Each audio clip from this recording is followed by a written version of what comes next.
Bueno, en el vídeo anterior, hemos visto los mecanismos inmunológicos en los que se manifiestan las alergias, y cómo pueden surgir mediante el mecanismo de sensibilización a alérgenos, y cómo pueden progresar hasta ser un cuadro anafiláctico, y también, hemos visto el papel de la histamina como mediador de los focos alérgicos, su metabolismo, los receptores, y cuáles desencadenan papeles importantes en las alergias, que dijimos que son los H1.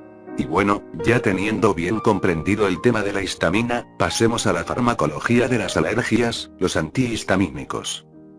En la parte de los antihistamínicos H1, se dividen en primera, segunda, y tercera generación. Comenzaremos por el antihistamínico más antiguo del mercado, la difenhidramina, conocida en forma de clorhidrato bajo el nombre de Benadryl. Es un antihistamínico usado desde antes de los años 60, ya que es de fácil acceso. La difenhidramina, al bloquear la acción histamínica en el receptor H1, evita la activación de la cascada de señales para la síntesis de mediadores inflamatorios. El resultado es disminución de la acción histamínica en la piel, mejorando los síntomas de la urticaria, el prurito y enrojecimiento nasal, la secreción masiva de mucosidad, etc., al igual que los síntomas relacionados por infecciones virales. Por ello, la fenilidramina es frecuentemente usado cuando una reacción alérgica requiere tratamiento rápido y efectivo de una liberación masiva de histamina, pero, a pesar de ello, la difenhidramina no siempre es el fármaco de preferencia en el tratamiento de alergias, ya que aparecen muchos efectos no deseados, como el escurrimiento y enrojecimiento de ojos, ya que tienen acciones anticolinérgicas contraproducentes, al igual que tenía efectos hipnóticos y sedantes ya que es depresor del sistema nervioso central, y hasta se reportaron efectos relacionados a la taquicardia, fotofobia, poliuria, e incluso disfunción eréctil. Aparte, no hay que dejar pasar por alto que la difenhidramina es hepato y nefrotóxico. La difenhidramina es muy versátil, hay formas farmacéuticas orales que combinan la difenhidramina con acetaminofén, paracetamol, o incluso algunos antiinflamatorios no esteroideos más complejos. En Estados Unidos las presentaciones son de 50 miligramos, mientras que en otros países como Nueva Zelanda, Reino Unido, existen presentaciones de 100 miligramos, siendo esta la dosis máxima diaria. Mientras que en México existen presentaciones en jarabes, especialmente para niños pequeños, ya que en ellos es más fácil administrar una forma líquida. La difenhidramina tiene una biodisponibilidad buena de casi 90% a pesar de su alta unión a proteínas, su vida media de 8 horas es buena igualmente, se elimina por la orina, por lo que, pacientes con insuficiencia renal deben evitar este tratamiento, al igual que mujeres en periodo de embarazo y lactancia. Los niños requieren de media tableta, siendo una dosis de 25 miligramos, 4 veces al día para llegar a la dosis máxima, y los adultos requieren de 2 dosis de 50 miligramos, una cada 12 horas. Otro antihistamínico de primera generación de los más antiguos que se conocen, es la clorfenamina, conocida bajo el nombre de clorotrimetón, muy popular en las alergias infantiles por su forma en jarabe, y conocida en tabletas bajo el nombre de Agrifen. También existen formas combinadas con el paracetamol y fenilefrina, como lo es el desenfriol, el XL3, y el Contac en sus diferentes presentaciones, muy populares desde comienzos del siglo XXI por sus spots publicitarios. XL3. Adiós a la gripa en un 2x3. Y hay combinaciones con ácido acetilsalicílico, las pastillas efervescentes conocidas como Tapsin, por lo que, hablamos que la clorfenamina es el antihistamínico más conocido y usado, al igual que de los más antiguos. Ya que es usado para alergias infantiles a insectos y otros organismos, que se manifiestan en la urticaria, síntomas alérgicos nasales como el escurrimiento y congestión, al igual que usada también en gripes y resfriados infecciosos comunes para aliviar los síntomas sin causar somnolencia, debido a que algunas formas contienen cafeína, para contrarrestar el efecto sedante de este antihistamínico. El mecanismo es el mismo, al bloquear la acción histamínica en los receptores H1, se suprime la inflamación y congestión del cuario alérgico, la formación de edema, al igual que impedir la acción histamínica en la piel mejorando el prurito y eritema en la urticaria. Sin embargo, también tiene efectos anticolinérgicos y sedantes tal como la difenhidramina, pero estos son menores, y casi ausentes si la forma farmacéutica contiene cafeína. Las formas orales tienen una biodisponibilidad buena, algo menor que la de la difenhidramina. Algunos alergólogos la indican después de los alimentos para los niños. A pesar de esto, la biodisponibilidad no se ve muy afectada en la mayoría de casos. El tiempo de acción es rápido, alrededor de 1 hora. La vida media es muy extensa, atraviesa bien las barreras hematoencefálica y placentaria, y a pesar de que se excreta renalmente, se puede usar en pacientes con insuficiencia renal, ya que están sujetos a un metabolismo hepático. La mayoría de las diversas presentaciones de la clorfenamina son de 4 miligramos, pero hay tabletas infantiles de 1 miligramo. La dosis para los niños pequeños de 2 a 5 años es de una tableta de 1 miligramo cada 6 horas, siendo 6 miligramos la dosis máxima diaria. En el jarabe equivale a 2,5 mililitros cada 6 horas para lograr la dosis máxima. Para niños de 6 a 12 años la dosis se duplica, es decir, 2 miligramos cada 6 horas, siendo 12 miligramos la dosis máxima diaria, y en adultos, se dosifica una tableta de 4 miligramos cada 6 horas, siendo 24 miligramos la dosis máxima diaria. Para un alivio más rápido existen soluciones inyectables en ampolletas de 10 miligramos, sin embargo, en los niños esa dosis inyectable se debe reducir hasta 2,5 miligramos. Por esto, algunos médicos dan a elegir al paciente si quiere el tratamiento tomado o inyectado. Tenemos también a la hidroxicina, en forma de clorhidrato. Es el antihistamínico de primera generación con tiempo de acción más rápido. En algunos alérgicos toma acción a los 20 minutos, su biodisponibilidad igualmente es muy alta, igualmente posee afinidad para los receptores H1 periféricos tanto nasales como dérmicos, por lo que es útil tanto en el tratamiento de manifestaciones relacionadas tanto a la rinitis alérgica como la urticaria, tanto en niños como en adultos. Por ello también existen formas tanto comprimidas como líquidas, y algunas ampolletas inyectables. Pero este es el antihistamínico que requiere de mayor dosis para producir efecto. En adultos se requieren hasta 100 miligramos, mientras que en niños menores de 6 años se necesita la mitad. A pesar de la dosis alta, no parece tener tantos efectos adversos como la difenhidramina, y aparte se puede usar en pacientes con insuficiencia renal sin ajustar las dosis. Pero este es el antihistamínico con más interacciones farmacológicas, como los antibióticos macrólidos, las fluoroquinolonas, y algunos antagonistas serotoninérgicos como la clozapina. El último antihistamínico conocido de primera generación, es la doxilamina. Se encuentra en forma de succinato, igualmente, en forma de jarabe, en combinación con el clorhidrato de difenhidramina para administrar a infantes, y por supuesto, hay también formas comprimidas de 25 miligramos para adultos.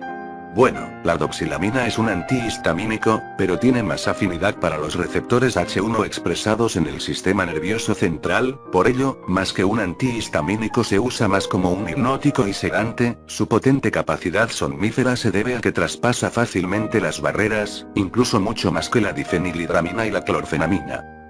Estos son los 4 antihistamínicos de primera generación más usados, sobre todo conocidos por ser de venta libre como ya se dijo.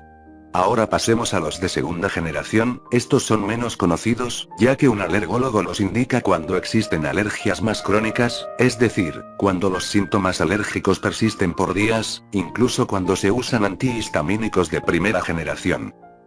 Curiosamente, las alergias persistentes son más comunes en niños que han sido tratados continuamente con clorfenamina. Esto es porque, muchos alergólogos toman en cuenta la sintomatología principal de las alergias, que está mayormente relacionada con la rinitis, el congestionamiento nasal y la secreción excesiva de moco, pero, recuerden, que los receptores H1 están también expresados a lo largo del árbol bronquial. Por ello, los alergólogos deben tomar en cuenta si el niño alérgico presenta también síntomas de asma, al igual que alteraciones del sistema nervioso central, como lo es el mal de Parkinson que ya vimos, al igual que otros trastornos tanto neurodegenerativos como neurocognitivos, como la esquizofrenia, y hasta el trastorno del espectro autista, condiciones neurológicas que también veremos más adelante. De no ser así, la clorfenamina puede causar una reacción paradójica, es decir, que en lugar de controlar y detener los síntomas relacionados con la alergia los potencia, es decir, los hace más agudos. Esta reacción es posible por una de dos, o el uso de antihistamínicos en un paciente con corta edad como ya se dijo, o también por un componente genético que predispone a la persona al efecto contrario al que se busca al momento de la medicación, e incluso no necesariamente las reacciones paradójicas aparecen con la clorfenamina. fexofenamina, hay algunos antihistamínicos de segunda y tercera generación que en un momento veremos que también se relacionan con alguna reacción paradójica, por ello, los alergólogos deben tener una estricta vigilancia al igual que obtener algo del historial patológico del paciente, al igual que tomar en cuenta la edad antes de prescribir una medicación, pero desgraciadamente la mayoría no lo hacen, por simplemente hacer que el paciente esté constantemente bajo medicación, aparezca la reacción paradójica, y hacer que dicho paciente recurra muchas veces a las consultas por gran parte de su vida, así permitiendo al profesional obtener ganancia. Bien dicen que el dinero es la raíz de todos los males. Bueno, regresando a los antihistamínicos, ahora hablaremos de los de segunda generación. Se dividen en dos grupos, las piperacinas y las piperidinas. Ya deben saber que estos dos son los anillos heterocíclicos AZA sustituidos de 6 miembros. En las piperidinas, tenemos a la fexofenadina, conocido bajo la marca Allegra en forma de clorhidrato. Es un antihistamínico de los más antiguos en el mercado, al igual que uno de los más costosos, pero, en sus momentos era uno de los más usados a pesar de sus múltiples efectos adversos, ya que como les digo, fue el primer antihistamínico de segunda generación en llegar al mercado. Este tiene más afinidad por los receptores H1 expresados en el tracto respiratorio superior, así evitando los efectos hipnóticos de varios antihistamínicos de primera generación. Aparte, la fexofenadina es muy lipófila, aún así traspasa la barrera hematoencefálica pobremente. Se absorbe rápidamente por vía oral, aún así se desconoce su biodisponibilidad, pero se cree que ronda en un 60% debido a que tiene el mismo porcentaje de unión a proteínas, y aun a pesar de que el citocromo 450 lo metaboliza, la fexofenadina se elimina mayormente por vía renal más que por vía biliar.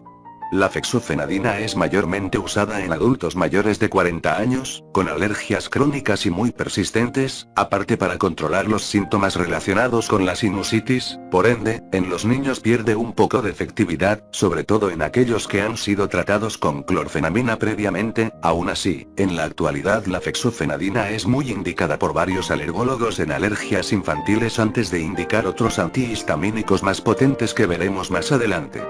También, la fexofenadina se puede usar libremente en pacientes con insuficiencia renal sin ajustar la dosis, pero eso no quita que la administración debe vigilarse cuidadosamente. La fexofenadina está disponible en tabletas de 60 y 120 miligramos, y 30 miligramos para uso infantil, al igual que jarabes. Algunas formas combinan fexofenadina y fenilefrina para un mejor control de las manifestaciones alérgicas. En adultos, la dosis es de una tableta de 120 miligramos diariamente, sobre todo en la mañana, o 2 de 60 miligramos 2 veces al día. En los niños se reduce a 30 miligramos 2 veces al día para lograr 60 miligramos diarios, esto equivale a 2,5 mililitros 2 veces al día en la forma en jarabe. Pero, los antibióticos macrólidos, al igual que algunos fármacos antituberculosos, tiazolidinedionas, inhibidores de la bomba de protones, opioides y diazepinas, interfieren mucho con la farmacocinética de la fexofenadina, por ello, deben suspenderse. Y como les digo, la fexofenadina tiene una infinidad de efectos adversos, entre los más reportados son los ojos rojos y llorosos, sensación de náuseas, dificultad para deglutir, sequedad de la garganta, inflamación leve y discreta de la cara. Por ello la fexofenadina está siendo algo descontinuada. Y ahora, pasemos a los más fuertes de segunda generación. Este sí es ampliamente indicado por muchos alergólogos en alergias más crónicas, la loratadina, conocida comercialmente como claritine, altamente indicado en la rinitis, prurito, y congestión nasal crónica, tanto en adultos como en niños, ya que cuenta tanto con tabletas como jarabe. Es muy usado por poseer la biodisponibilidad más alta, la más cercana a 100% de todos los antihistamínicos a pesar de ser por vía oral. La loratadina se metaboliza a desloratadina, que posteriormente ejerce su acción antagonista H1, pero sobre todo es selectiva con los receptores histamínicos periféricos, y aparte, su tiempo de duración es largo, 24 horas, esto explica el potente y prolongado efecto antihistamínico. Aparte, los efectos adversos son mínimos, porque como les digo, es específica para la sintomatología nasal. Aparte, la dosis es igual tanto en adultos como en niños, una tableta de 10 miligramos una vez al día, en la forma de jarabe equivalente a 2 cucharaditas de 5 mililitros para formar 10, que es la dosis máxima como se dijo, mientras que la dosis en niños más pequeños, se reduce a la mitad, administrándose en el mismo intervalo de tiempo. Sin embargo, muchos alergólogos suelen aumentar las dosis, sobre todo en pacientes que han sido tratados con otros antihistamínicos previamente para contrarrestar las reacciones paradójicas. Y bueno, el último antihistamínico de segunda generación, considerado por muchos alergólogos como la última arma para las alergias crónicas y persistentes, la cetiricina. De igual manera, hay formas tanto comprimidas como jarabe, y sus efectos son prolongados. Esto es debido a que, en primera, es un antihistamínico menos lipofílico que los antihistamínicos antes mencionados, lo que permite penetrar menos al sistema nervioso central y causar somnolencia, y le da más afinidad a los receptores histamínicos periféricos que son más hidrofílicos, y es usada en una amplia variedad de sintomatología alérgica, la rinitis crónica, la urticaria, y algunos episodios de asma, y aparte, la cetiricina posee un mecanismo paralelo parecido al de los inmunosupresores. Se dice que también puede interactuar con las células histamínicas locales, es decir, algunos eosinófilos y mastocitos, reduciendo la síntesis de eicosanoides, así mejorando los síntomas del cuadro anafiláctico. También, reduce la infiltración de eosinófilos en la mucosa nasal de los pacientes con rinitis estacional alérgica, igual que en los sujetos con urticaria inducida por factores físicos. Aunque no afecta a la respuesta inmune, sí que tiene un efecto sobre la adhesión celular, al parecer mediante la inhibición del flujo de eosinófilos inducido por el factor activante de las plaquetas. Por ello, varios médicos solicitan pruebas relacionadas con los eosinófilos antes de indicar la cetiricina. La cetiricina igualmente muestra un efecto rápido y a la vez prolongado, ya que su biodisponibilidad es similar a la de la loratadina, además de que el contenido gástrico no afecta la biodisponibilidad.